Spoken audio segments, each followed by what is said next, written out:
আসসালামু আলাইকুম। আমি আমার হাসব্যান্ডের লেখা একটা কবিতা আবৃত্তি করে শোনাচ্ছি। আপনাদের ভালো লাগলে জানাবেন। পরিবর্তন। অনেক বদলে গিয়েছে চারপাশ।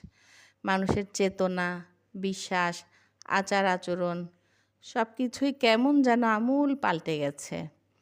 এই জগৎ সংসারে কোনো কিছুই স্থায়ী নয়। তবুও তবুও কি এক দুর্বোধ্য আকর্ষণ। অনিশ্চয়তার বোঝা কাঁধে নিয়ে দিক বিদিক ছুটে চলে মানুষ। গড়ে বৃত্তের পাহাড়, সুরম্য রাজপ্রাসাদ।